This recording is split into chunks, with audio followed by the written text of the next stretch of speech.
जय भोलेनाथ मित्रों, आज हम आप सभी को बताएंगे कि कलयुग की स्त्रियां अपने पति को कौन सा अंग कभी भी नहीं छूने देती हैं। मित्रों, बहुत सी महिलाएं अपने पति को यह अंग छूने नहीं देती हैं, परंतु कुछ पुरुष ऐसे होते हैं जो अपनी पत्नी के इस अंग को छू लेते हैं। मित्रों, इस वीडियो के माध्यम से आप सभी को यह भी बताएंगे कि आप अपनी पत्नी को कैसे खुश रख सकते हैं, क्योंकि आजकल अधिकांश स्त्रियां अपने पति से खुश ना होकर पराये पुरुषों से ज्यादा खुश रहती हैं, जिसके कारण पति पत्नी के पवित्र रिश्ते में दरार आने लगती है और उनके घर में लड़ाई झगड़े होने लगते हैं, जिसके कारण उन्हें मानसिक तनाव होने लगता है और धीरे धीरे उनके घर में गरीबी और दरिद्रता आना शुरू हो जाती है। तो चलिए मित्रों, आपका ज्यादा समय नष्ट ना करते हुए इस कथा को प्रारंभ करते हैं। मित्रों, कथा प्रारंभ करने से पहले आपसे एक हाथ जोड़कर छोटा सा निवेदन है। आप भी भगवान भोलेनाथ का आशीर्वाद पाना चाहते हैं तो कमेंट बॉक्स में ओम नमः शिवाय लिखते हुए वीडियो को लाइक और चैनल को सब्सक्राइब अवश्य करें। मित्रों, एक बार भगवान श्री हरि विष्णु जी और माता लक्ष्मी अपने सिंहासन पर विराजमान थे। तभी माता लक्ष्मी भगवान विष्णु जी से कहती हैं, हे नाथ, आज मेरे मन में कुछ विचित्र प्रश्न उठ रहे हैं, कृपया आप मेरे इन प्रश्नों का उत्तर देकर मेरे व्याकुल मन को शांत कीजिए। तभी भगवान विष्णु जी माता लक्ष्मी से कहते हैं, हे देवी, आप निसंकोच होकर प्रश्न पूछिए, मैं आपको उस प्रश्न का उत्तर अवश्य दूंगा और आपके व्याकुल मन को शांत करूंगा। यह मेरा प्रथम कर्तव्य है। तब माता लक्ष्मी भगवान विष्णु जी से कहती हैं, हे प्रभु, मेरा प्रश्न यह है कि पत्नी अपने पति को अपने तन का कौन सा अंग छूने नहीं देती है और स्त्रियां पराये पुरुषों की ओर क्यों आकर्षित होती हैं। माता लक्ष्मी का प्रश्न सुनकर भगवान विष्णु जी मुस्कुराते हुए बोले, हे देवी, आज मैं आपके इस प्रश्न का उत्तर आपको एक अत्यंत सुंदर कथा के माध्यम से देना चाहता हूं, परंतु आपको इस कथा को शुरू से लेकर अंत तक पूरा श्रवण करना होगा, तभी आपको आपके प्रश्न का उत्तर मिलेगा। माता लक्ष्मी कहती हैं, हे प्रभु, आप निश्चिंत होकर कथा को सुनाइए। मैं आपको वचन देती हूं कि मैं इस कथा को शुरू से लेकर अंत तक पूरा अवश्य सुनूंगी और समस्त लोक में इस कथा का प्रचार प्रसार भी करूंगी। मित्रों, भगवान विष्णु जी कथा सुनाते हुए कहते हैं, हे देवी, प्राचीन काल में एक गांव में रामनाथ नाम का एक निर्धन किसान रहता था। वह अत्यंत ही गरीब था। उसके घर में खाने के लिए ठीक से 2 वक्त का भोग भी नसीब नहीं होता था। जैसे तैसे वह अपना और अपनी पत्नी का पेट पाल रहा था, किंतु उसकी जो पत्नी थी वह बहुत ही सुंदर और रूपवान थी। वह किसान अपनी पत्नी से बहुत प्रेम करता था, लेकिन उसकी पत्नी को अपनी सुंदरता पर अत्यधिक घमंड था। वह प्रतिदिन अपने पति से झगड़ा किया करती थी और उसकी एक भी बात नहीं मानती थी और उससे बिना पूछे ही नगर में इधर उधर विचरण करती और पराये पुरुषों के साथ संबंध बनाया करती थी। वह किसान अपनी पत्नी की इन हरकतों से बहुत परेशान रहने लगा। नगर के लोग उसे ताने मारते, लेकिन वह कर भी क्या सकता था। जब भी वह अपनी पत्नी को कुछ कहता तो उसकी पत्नी उससे लड़ाई झगड़ा करने लगती और बात बात में उसे ताने मारती कि तुम्हारे पास तो कुछ भी नहीं है, तू तो कंगाल है। पता नहीं मेरे माता पिता ने तुझ जैसे कंगाल से विवाह क्यों कर दिया। तुझसे विवाह करके मेरा जीवन नरक हो गया है। इस घर में ना तो पीने के लिए पानी है, ना तो खाने के लिए भोजन है और ना ही पहनने के लिए ढंग के वस्त्र है। मैं करूं भी तो क्या करूं? तुम तो अब कोई कार्य भी नहीं करते हो। यहां तक कि हम लोगों को प्रतिदिन भर पेट भोजन भी नहीं मिलता है और कभी कभी तो भूखे ही सोना पड़ता है। अपनी पत्नी की ऐसी कटु शब्दों को सुनकर उस गरीब किसान को बहुत बुरा लगा, लेकिन उसे समझ में नहीं आ रहा था उसके साथ ऐसा क्यों हो रहा है। इसलिए वह गरीब किसान बहुत ही चिंतित रहे लगा और अब तो उसका मन किसी कार्य में भी नहीं लग रहा था। वह सारा दिन चिंता में डूबा रहता था। धीरे धीरे वह पहले से भी करीब हो गया। उसके घर में खाने पीने के लिए कुछ नहीं बचा। मजबूरी में जो उसके पास जमीन का एक टुकड़ा बचा था, जीविका चलाने के लिए उसे भी बेचना पड़ गया। इसके बाद भी उसकी गरीबी में कोई सुधार नहीं आ रहा था, जिसके कारण वह बहुत ही परेशान रहने लगा। एक दिन वह परेशान होकर आत्महत्या करने के लिए जंगल की ओर चला जा रहा था। तभी उसने देखा कि एक साधु महात्मा एक घने वृक्ष के नीचे ध्यान साधना में लीन है। साधु महात्मा को देखकर उस गरीब किसान ने अपने मन में विचार किया कि यह अवश्य ही कोई दिव्य महात्मा है। क्यों ना मैं इनके पास चलकर अपनी समस्या का समाधान पूछूं। शायद ये साधु महात्मा मुझे मेरी समस्याओं से छुटकारा दिला दें। इतना सोचकर वह गरीब किसान उस साधु महात्मा जी के पास पहुंच जाता है। जिस समय वह साधु महात्मा जी के पास जाता है, उस समय साधु महात्मा ध्यान साधना में लीन थे। इसलिए वह गरीब किसान साधु महात्मा जी के सामने हाथ जोड़कर बैठ जाता है। कुछ देर बाद जब साधु महात्मा अपनी आंखें खोलते हैं और वे देखते हैं कि उनके सामने एक व्यक्ति हाथ जोड़कर बैठा हुआ है, फिर वे साधु महात्मा उस गरीब किसान से कहते हैं, हे पुत्र, तुम कौन हो और मेरे पास किस प्रयोजन से आए हो? उन साधु महात्मा की बात को सुनकर वह गरीब किसान उनसे कहता है कि हे मुनिवर, मेरा नाम रामनाथ है। मैं इस नगर का एक गरीब किसान हूं। मैं आपके पास अपनी समस्या का समाधान पूछने के लिए आया हूं। फिर उस किसान ने कहा, हे मुनिवर, मेरी पत्नी मुझसे प्रतिदिन लड़ाई झगड़ा करती है और मुझे ताने मारती रहती है कि तुम्हारे पास क्या है? तुम तो कंगाल हो। इस घर में खाने के लिए खाना नहीं है और पहनने के लिए ढंग के वस्त्र भी नहीं है। उसके ताने और लड़ाई झगड़े से परेशान होकर मैं आत्महत्या करने जा रहा था। तभी मेरी दृष्टि आप पर पड़ी और मैं आपके पास चला आया। उस गरीब किसान की बातों को सुनकर वे साधु महात्मा उससे कहते हैं, हे पुत्र, मैं तुमको 3 बातें बताने वाला हूं जिसे प्रत्येक पुरुष को अपनी पत्नी की अवश्य देखना चाहिए। और अगर कोई भी पुरुष अपनी पत्नी की इन तीनों चीजों को देख लेता है तो वह व्यक्ति धनवान बन जाता है और उसके घर में सदैव माता लज्जी का वास हो जाता है। वह जीवन में कभी गरीब नहीं रहता है। उन साधु महात्मा जी की बात सुनकर वह गरीब किसान उनसे कहता है कि हे मुनिवर, प्रत्येक पुरुष को अपनी पत्नी की वह कौन सी चीजें देखनी चाहिए? मैं उन तीनों चीजों के बारे में जानने के लिए बहुत उत्सुक हो रहा हूं। तब वे साधु महात्मा उस गरीब किसान से कहते हैं, हे पुत्र, किसी भी चीज को पाने के लिए इतनी उत्सुकता ठीक नहीं है। मनुष्य को सदैव धैर्यवान होना चाहिए। जिस मनुष्य के अंदर धैर्य होता है वह मनुष्य सदैव जीवन में सफलता प्राप्त करता है।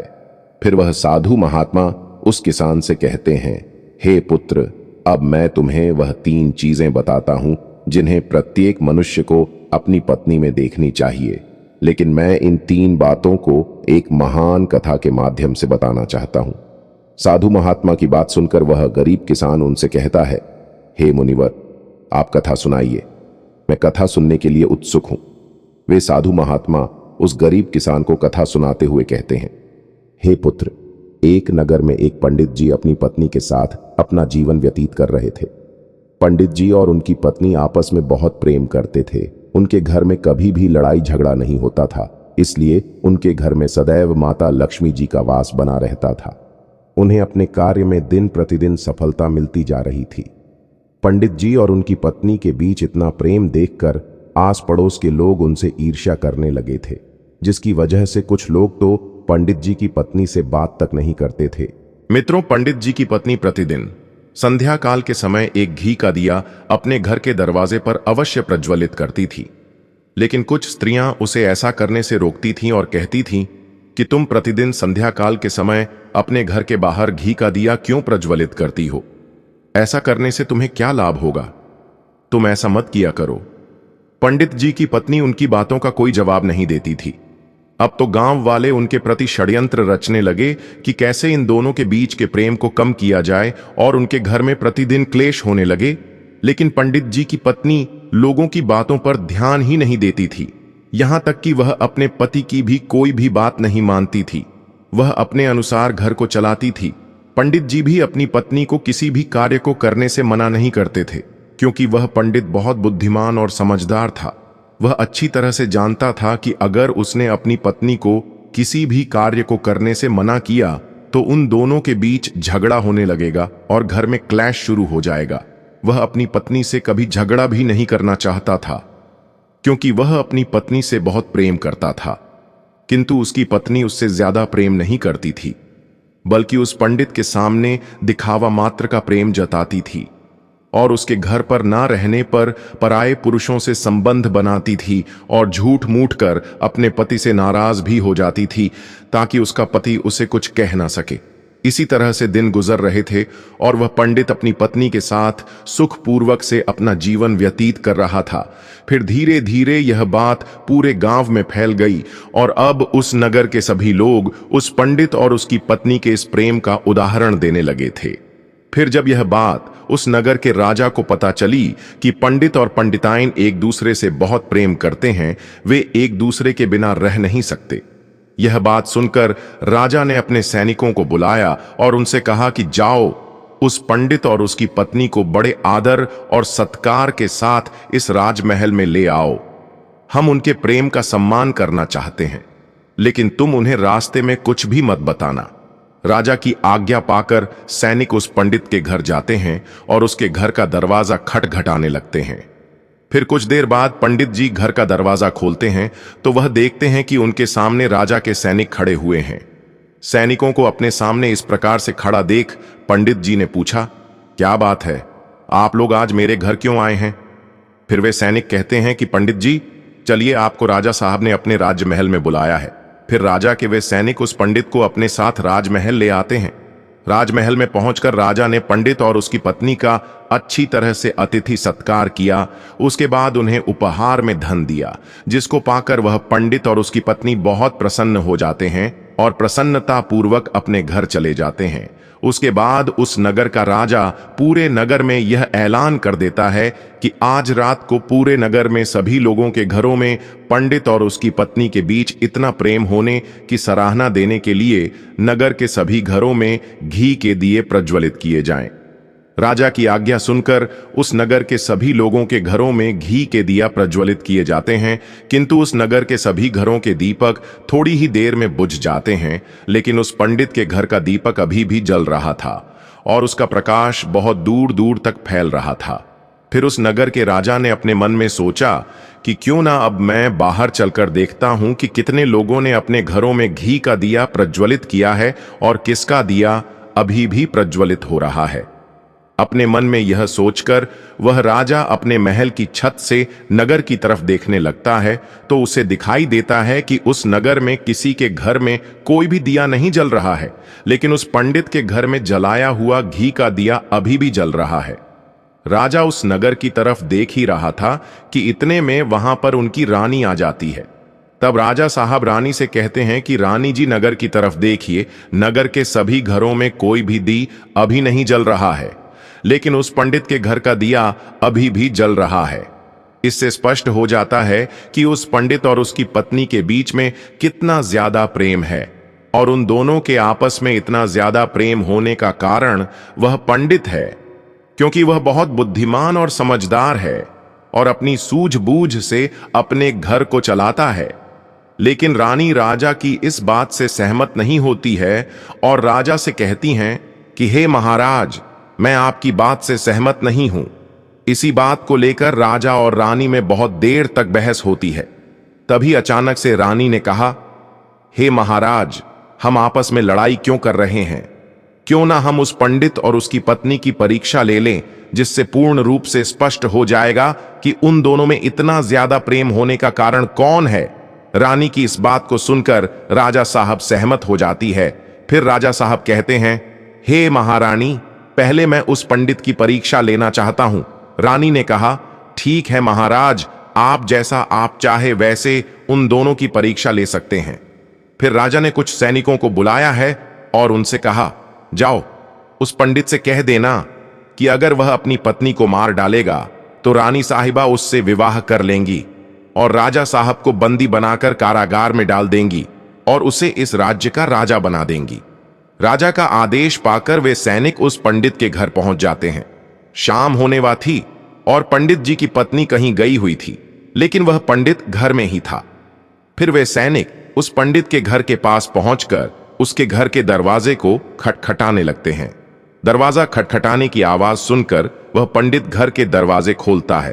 तभी वह दरवाजे पर सैनिकों को खड़ा देखता है तो वह पंडित राजा के सैनिक से पूछता है, क्या बात है, आप यहां किस प्रयोजन से आए हैं?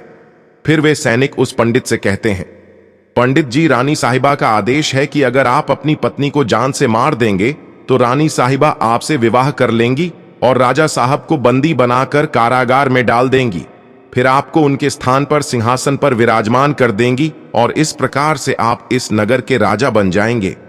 उन सैनिकों की बात सुनकर पंडित जी ने उन सैनिकों से स्पष्ट रूप से कहा, हे सैनिकों, जाइए रानी साहिबा से कह दीजिए कि मैं अपनी पत्नी को किसी भी हालत में खोना नहीं चाहता, क्योंकि मैं अपनी पत्नी से बहुत प्रेम करता हूं, और अगर किसी ने भी मेरी पत्नी को नुकसान पहुंचाने के बारे में सोचा तो मैं उसे जान से मार दूंगा। और बात रही रानी साहिबा से विवाह करने की, तो आप रानी साहिबा से कह दीजिएगा कि मैं उनसे किसी भी हाल में विवाह नहीं कर सकता। मुझे किसी राज्य सिंहासन का मोह नहीं है। फिर उस पंडित की बातों को सुनकर वे सैनिक राजमहल को लौट आते हैं। उसके बाद राजा और रानी को उस पंडित द्वारा कही गई सारी बातों को बता देते हैं। उसके बाद राजा ने रानी से कहा, महारानी साहिबा, देख लिया ना आपने कि वह पंडित कितना समझदार है। अब तो आपको पता चल गया ना कि उन दोनों के बीच इतना ज्यादा प्रेम होने का कारण वह पंडित है, क्योंकि वह अपनी पत्नी से बहुत प्रेम करता है। राजा की बात सुनकर रानी ने राजा से कहा, महाराज, आप यह कैसे कह सकते हैं? आपने अभी उस पंडित की पत्नी की परीक्षा ली ही नहीं। फिर राजा कहता है कि ठीक है, मैं आपके मन को संतुष्ट करने के लिए उसकी पत्नी की परीक्षा ले लेता हूं। राजा ने दोबारा से अपने सैनिकों को बुलाया और उनसे कहा कि जाओ और इस नगर में रहने वाले उस पंडित की पत्नी से कहना कि अगर वह अपने पति को मौत के घाट उतार देगी तो मैं उसको अपनी रानी के रूप में स्वीकार कर लूंगा और उसे सदैव अपनी पटरानी बनाकर रखूंगा। राजा की आज्ञा पाकर उसके वे सैनिक पंडिताइन के पास पहुंच जाते हैं और उससे कहते हैं कि राजा साहब ने कहा है कि अगर आप अपने पति को मृत्यु के घाट उतार देंगी तो राजा साहब तुमसे विवाह कर लेंगे और तुम्हें पटरानी बनाकर रखेंगे। राजा के उन सैनिकों की बात सुनकर पंडित की पत्नी बहुत खुश हो जाती है और मन ही मन सोचने लगती है कि राजा साहब मुझसे विवाह करने के लिए तैयार हैं। यह तो बहुत अच्छी बात है, मैं अपने पति को मार ही डालती हूं। अपने मन में इतना सोचकर वह उन सैनिकों से कहती है, ठीक है, मैं अपने पा को मौत के घाट उतारने के लिए बिल्कुल तैयार हूं। तब वे सैनिक उससे कहते हैं कि लेकिन राजा साहब को पता कैसे चलेगा कि तुमने अपने पति को मौत के घाट उतार दिया है? फिर पंडित की पत्नी उन सैनिकों से कहती हैं, संध्या काल के समय जो घी का दिया मैं प्रतिदिन जलाती हूं, यदि वह दिया अचानक से बुझ जाए तो आप समझ जाना कि मैंने अपने पति को मार दिया है। पंडित की पत्नी की बात सुनकर राजा के वे सैनिक राजमहल में पहुंच जाते हैं और राजमहल में पहुंचकर राजा से कहते हैं, हे महाराज, पंडित की पत्नी अपने पति को जान से मारने के लिए तैयार हो गई है। जब रानी ने यह बात सुनी तो इस बात को सुनकर रानी को स्त्री जाति से घृणा होने लगी। फिर राजा ने रानी से कहा कि यह समय ज्यादा सोचने समझने का नहीं है, हमें उस पंडित की जान बचाने के बारे में सोचना चाहिए, क्योंकि उसकी पत्नी बहुत ही निर्दय है। वह निश्चित ही अपने पति को मौत के घाट उतार देगी। आज हमारी वजह से उस बेचारे की जान संकट में है। फिर राजा ने तुरंत उन सैनिकों से कहा, जल्दी से उस पंडित के घर जाओ और उस पंडित की पत्नी से कह देना कि वह अपने पति को न मारे, यह राजा साहब का आदेश है। फिर वे सैनिक दौड़ते हुए उस पंडित के घर जाते हैं तो वे देखते हैं कि उस पंडित की पत्नी ने अपने पति को दिन में ही मौत के घाट उतार दिया था।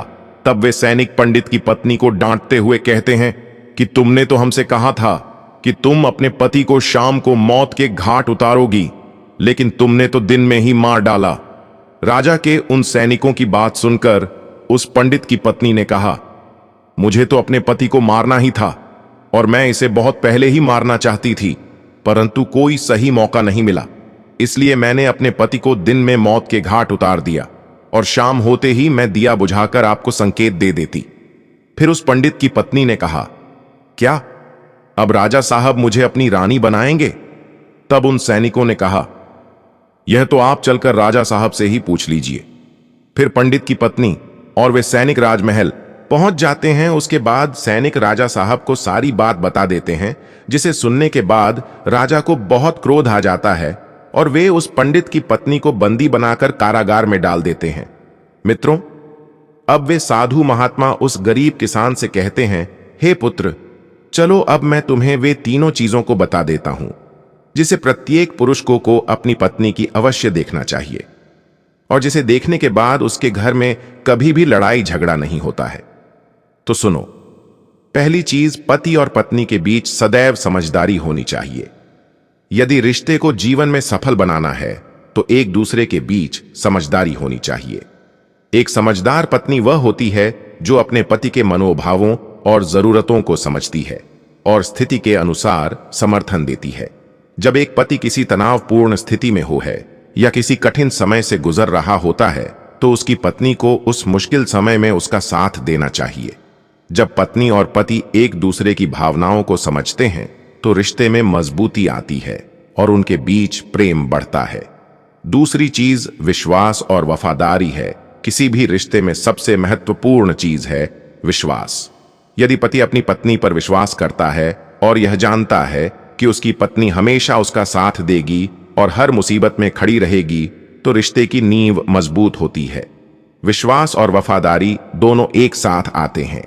एक पति को यह महसूस होना चाहिए कि उसकी पत्नी सच्चाई और ईमानदारी के साथ अपने रिश्ते में है और कोई बाहरी या आंतरिक ताकत इस विश्वास को कमजोर नहीं कर सकती।